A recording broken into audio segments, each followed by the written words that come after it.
तो आज की इस वीडियो में हम बहुत ही इंपॉर्टेंट और इंटरेस्टिंग लिटरेरी थ्योरी मार्क्सिज्म को डिस्कस करेंगे। फ्रेंड्स, मार्क्सिज्म न सिर्फ लिटरेचर के अंदर बल्कि हर फील्ड के अंदर, हर सब्जेक्ट के अंदर, इकोनॉमिक्स के अंदर, सोशियोलॉजी के अंदर, पॉलिटिकल साइंस के अंदर एक इम्पॉर्टेंट थ्योरी है। और जब हम मार्क्सिज्म को यूज़ करते हैं किसी लिटरेरी वर्क, किसी नावल या प्ले को समझने के लिए, तो हम इसको मार्क्सिस्ट लिटरेरी थ्योरी या मार्क्सिस्ट क्रिटिसिज्म कहते हैं। तो इस वीडियो में हम मार्क्सिज्म के बेसिक आइडियाज़ को डिस्कस करेंगे। उसके साथ ही हम इसे आर्थर मिलर के प्ले डेथ ऑफ सेल्समैन पे भी अप्लाई करेंगे। इसके जो पीडीएफ नोट्स हैं उनका लिंक आपको डिस्क्रिप्शन में मिल जाएगा। फर्स्ट क्वेश्चन ये पैदा होता है कि मार्क्सिज्म किसे कहते हैं। मार्क्सिज्म से मुराद कार्ल मार्क्स और उनके दोस्त फ्रेडरिक इंगल्स के इकोनॉमिक, सोशल और पॉलिटिकल आइडियाज़ हैं। इन कार्ल मार्क्स और उनके दोस्त ने जो माशरती और सियासी नज़रियात दिए थे उनको कलेक्टिवली मार्क्सिज्म कहा जाता है। कार्ल मार्क्स एक जर्मन फिलोसोफर थे जो जर्मनी के कॉन्फेडरेशन प्रूशिया के शहर ट्रायर में पैदा हुए 1818 में। ये वो दौर था जब 19th सेंचुरी के अंदर यूरोप के अंदर इंडस्ट्रियल रेवोल्यूशन आया। बहुत ज़्यादा इंडस्ट्रीज़ थी। उन इंडस्ट्रीज़ के अंदर जो वर्किंग क्लास थी, काम करने वाले लोग थे, वो 16 आवर के लिए काम करते, लेकिन उनके रिटर्न में उन्हें बहुत लो वेजेस दी जाती थी। कार्ल मार्क्स के मुताबिक ये वेजेस इतनी लो होती थी कि वो वर्कर जो है वो सिर्फ ज़िंदा रह सकते हैं इनसे, ताकि वो सरमायादारों के लिए या फैक्ट्री ऑनर के लिए और सरमाया कमा सकें और उनको प्रॉफिट दिला सकें। कार्ल मार्क्स और इनके दोस्त फ्रेडरिक एंगल्स ने मिलकर एक वर्क द कम्युनिस्ट मैनिफेस्टो लिखा था। उसके अंदर उन्होंने कहा था, the history of all hitherto existing society is the history of class struggle. Mean actually जितनी भी इंसानी तारीख है ये दो क्लासेस के दरमियान, दो तबकात के दरमियान, अपर क्लास और लोअर क्लास के दरमियान एक क्लैश का नाम है, एक तजाद का नाम है। इन दो क्लासेस के लिए कार्ल मार्क्स ने बहुत इंपॉर्टेंट टर्म यूज़ की थी, बुर्जुआसी और प्रोलेटारियंस। ये बहुत इंपॉर्टेंट टर्म्स हैं। बुर्जुआसी से मुराद कैपिटलिस्ट क्लास जो फैक्ट्री के ऑनर्स हैं, और प्रोलेटारियन से मुराद वर्किंग क्लास जो फैक्ट्रीज़ के अंदर काम करते हैं। कार्ल मार्क्स ने ये कहा था कि बुर्जुआसी जो है ये डोमिनेंट हैं और प्रोलेटारियंस के ऊपर एक्सप्लूशन करते हैं और उनके राइट्स को एक्सप्लूट करते हैं, उन्हें सिर्फ यूज़ करते हैं प्रॉफिट कमाने के लिए। इन्होंने कहा था कैपिटलिस्ट सिस्टम ही मसाइल है इनका बेस जो है कैपिटलिस्ट सिस्टम है, सरमायादाराना निज़ाम। कैपिटलिस्ट सिस्टम ऐसा सिस्टम होता है जिसके अंदर प्राइवेट ऑनरशिप की इजाज़त होती है। एक फैक्ट्री ऑनर फैक्ट्री रख सकता है और उसके अंदर वर्कर काम करवाने के लिए रखता है, तो इसको हम कैपिटलिस्ट सिस्टम कहते हैं। कार्ल मार्क्स कहते थे, in capitalist society the bourgeoisie are capitalist class on the mean of production. Main bourgeoisie जो है वो मीन्स ऑफ प्रोडक्शन रखते हैं। किसी प्रोडक्ट को बनाने के लिए उनके पास फैक्ट्री है, उनके पास रॉ मटेरियल है, उनके पास सरमाया है, जिससे वो वर्किंग क्लास से प्रोडक्ट बनवाते हैं और फिर वहाँ से प्रॉफिट कमाते हैं और उसके रिटर्न में बहुत कम वेजेस देते हैं वर्किंग क्लास को। लेकिन उन्होंने कहा था ये ऐसा ज़्यादा अरसा जो है नहीं चलेगा। प्रोलेटारियंस को एक दिन अपने इन राइट्स के बारे में, अपनी इस एक्सप्लूशन के बारे में पता चल जाएगा और फिर वो यूनाइट होकर बुर्जुआसियों को ख़त्म कर देंगे और इस तरह इक़्तिदार जो है अल्टीमेटली प्रोलेटारियंस के हाथ में आ जाएगा। जब तक उन्हें पता नहीं है अपनी क्लास के बारे में, अपनी एक्सप्लूशन के बारे में। इसे कार्ल मार्क्स ने फॉल्स कॉन्शियसनेस कहा था। Mean member of oppressed class fail to recognise their exploitation. जो ऑप्रेस क्लास है, वर्किंग क्लास है, उन्हें अपनी पोजीशन के बारे में पता नहीं है, अपने राइट्स के बारे में पता नहीं है, तो इसे फॉल्स कॉन्शियसनेस कहा था।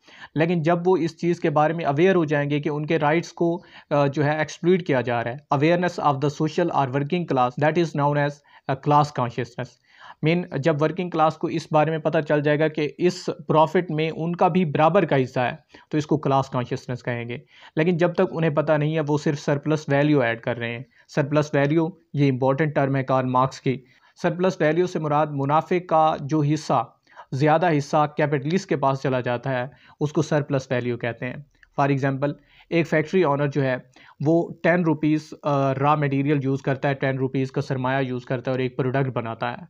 फिर वो उस प्रोडक्ट को 50 रुपीज़ में सेल करता है, उससे 40 रुपीज़ प्रॉफिट हुआ है, बट वो इस 40 रुपीज़ में से सिर्फ 4 रुपीज़ जो है वर्कर को देता है, जो असल में उस प्रोडक्ट का क्रिएटर है, जो उस प्रोडक्ट को बना रहा है, उससे 4 रुपीज़ मिल रहे हैं और ज़्यादा प्रॉफिट जो है वो जा रहा है कैपिटलिस्ट के पास, और ये जो उसके पास बाकी पैसे बचते हैं ये एक्चुअली सरप्लस वैल्यू है। तो इससे जो है एलियनेशन पैदा होती है वर्कर के दरमियान। एलियनेशन, इस कंसेप्ट को समझना बहुत ज़रूरी है। एलियनेशन से मुराद एक वर्कर जब अपने प्रोडक्ट से, अपनी उस प्रोडक्शन प्रोसेस से अलहदा हो जाता है, तो उसके अंदर एक पावरलेसनेस की फीलिंग आती है। कार्ल मार्क्स के मुताबिक जब वो वर्कर कंटिन्यूसली वही काम बार बार करता है, तो वो अपने आप को उस प्रोडक्ट से जो वो क्रिएट करता है और प्रोडक्शन प्रोसेस से, जिस प्रोसेस से वो प्रोडक्ट जो है क्रिएट करता है, और अपने को वर्कर से, जो उसके साथी हैं, उनसे अलग फील करता है और अपने आप को लो फील करता है, पावरलेस फील करता है, महकूम फील करता है, तो इसको एलियनेशन कहते हैं। तो हम एलियनेशन को डिफाइन कर सकते हैं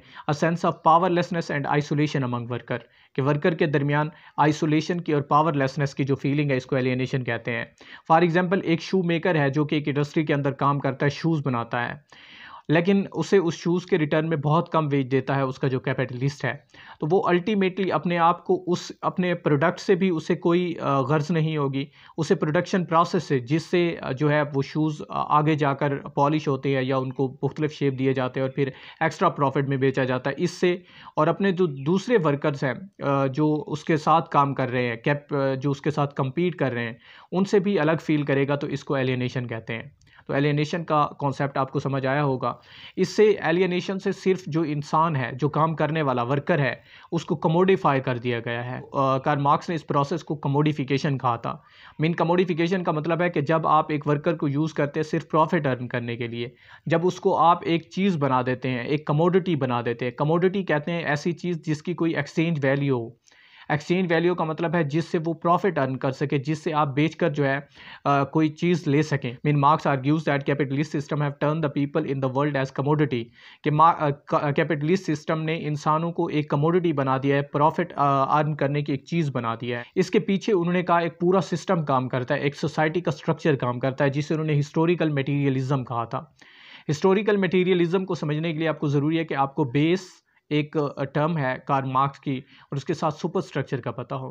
बेस से मुराद किसी भी मुआशरे के अंदर इकोनॉमिक्स है, जिससे हम कैपिटल अर्न कर सकते हैं, जिससे हम पैसे बना सकते हैं, उसको बेस कहा जाता है। फॉर एग्जांपल, ये एक पाकिस्तानी सोसाइटी है या इंडियन सोसाइटी है, इसके अंदर एक बेस है। बेस से मुराद उसकी इकोनॉमिक्स से मुराद जो फैक्ट्रीज़ हैं, जो कैपिटल है, जो रॉ मटेरियल है, ये एक्चुअली बेस है। जब हम इस बेस के ऊपर एक स्ट्रक्चर बनाते हैं, उसको सुपर स्ट्रक्चर कहा जाता है। सुपर स्ट्रक्चर से मुराद वो इंस्टीट्यूशंस हैं, जैसे लॉ हो गया, जैसे कल्चर हो गया, जैसे एजुकेशन के इंस्टीट्यूशन हो गए, जैसे मीडिया हो गया, ये इसका सुपर स्ट्रक्चर है। अब कार्ल मार्क्स का आइडिया ये था कि किसी भी मुआशरे की बेस ही उसका सुपर स्ट्रक्चर डिटरमाइन करती है। फॉर एग्जांपल, एक मुआशरे के अंदर जिसके पास इकोनॉमिक्स होगी, जिसके पास फैक्ट्रीज़ होंगी, जिसके पास रॉ मटेरियल्स होगा, उसी का इंस्टीट्यूशन होगा, उसी के मुताबिक लॉ चलेगा, उसी के मुताबिक एजुकेशन होगी, उसी के मुताबिक मीडिया काम करेगी। जिसके पास पैसा होगा उसी की मीडिया होगी, जिसके पास पैसा होगा उसी के पास लॉ होगा। तो ये एक्चुअली कार्ल मार्क्स के मुताबिक सोसाइटी का स्ट्रक्चर था। तो आई होप कि बेस और सुपर स्ट्रक्चर का कंसेप्ट आपको क्लियर हुआ होगा। तो हिस्टोरिकल मटीरियलिज्म से मुराद एक सोसाइटी के अंदर जो भी मटीरियल चेंज आती है, जो भी कल्चर चेंज होता है, जो भी सोसाइटी के अंदर इंस्टीट्यूशन चेंज होते हैं, गवर्नमेंट चेंज होती है, एजुकेशन चेंज होती है, मीडिया चेंज होती है, वो एक्चुअली इकोनॉमिक बेस की वजह से चेंज होती है। और कार्ल मार्क्स के मुताबिक रूलिंग क्लास जो है वो इन इंस्टीट्यूशन के थ्रू, सुपर स्ट्रक्चर के थ्रू, गवर्नमेंट के थ्रू, मीडिया के थ्रू एक आइडियालॉजी प्रोड्यूस करती है, सेट ऑफ बिलीव्स और वैल्यूज़ प्रमोट करती है, जिससे उसको सुपर स्ट्रक्चर जो है जस्टिफाई होता है।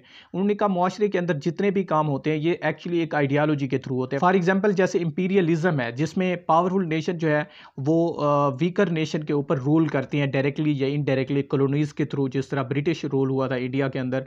तो इंपीरियलिज्म ये भी एक आइडियालॉजी है। इसी तरह उन्होंने कहा था कि powerful people create dominant ideology, जो पावरफुल लोग होते हैं वो डोमिनेंट आइडियालॉजी क्रिएट करते हैं। लोअर वर्किंग क्लास को ये आइडियालॉजी जो है वो नेचुरल लगती है, और इस आइडियालॉजी को मीडिया और स्टेट के थ्रू जो है फैलाया जाता है, ताकि जो लोअर क्लास है उनको अपने राइट्स के बारे में पता ना चले। तो ये एक्चुअली कंसेप्ट है हिस्टोरिकल मटीरियलिज्म। मार्क्सिज्म को जब लिटरेचर के अंदर अप्लाई करते हैं तो हम इन सोशल आइडियाज़ को, इस सुपर स्ट्रक्चर को, इस बेस को, इंस्टीट्यूशन को, मीडिया को, आइडियालॉजीज़ को तलाश करने की कोशिश करते हैं।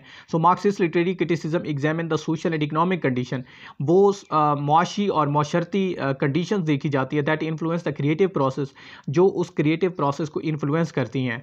Its portrayal of social realities and class struggle, और हम ये देखते हैं कि इस वर्क के अंदर क्या क्लास स्ट्रगल दिखाई गई है, क्या दो क्लासेस के दरमियान एक जो है कॉन्फ्लिक्ट को दिखाया गया है।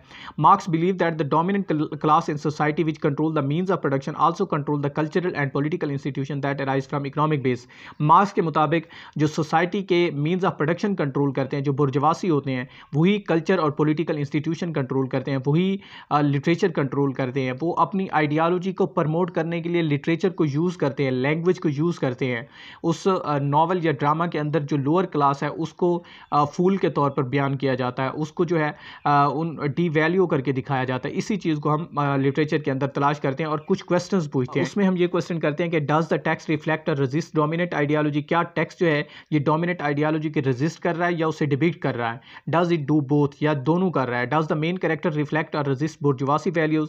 क्या इसमें जो मेन कैरेक्टर है वो बुर्जुआसी है, मीन वो अपर क्लास का दिखाया गया है, या फिर वो लोअर क्लास का है।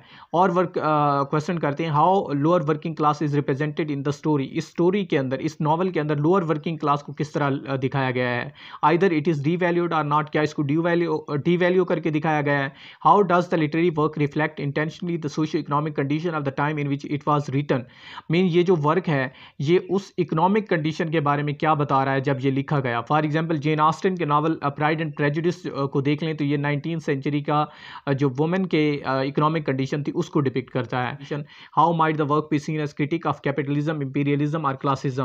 क्या वर्क जो है ये कैपिटलिज्म को, प्राइवेट ऑनरशिप को क्रिटिक कर रहा है, उसके ऊपर तनकीद है। Imperialism mean indirect control over lower और वीकर नेशन, इसको इंपीरियलिज्म कहा जाता है, उसको क्रिटिक कर रहा है। क्लासिज्म मीन ग्रुप्स जो रिप्रेजेंट किए जाते हैं डिफरेंट क्लासेस के, जैसे अपर क्लास, लोअर क्लास, उसको कंडेम कर रहा है या उसको भी प्रमोट कर रहा है। How might the work be seen as critic of organize religion.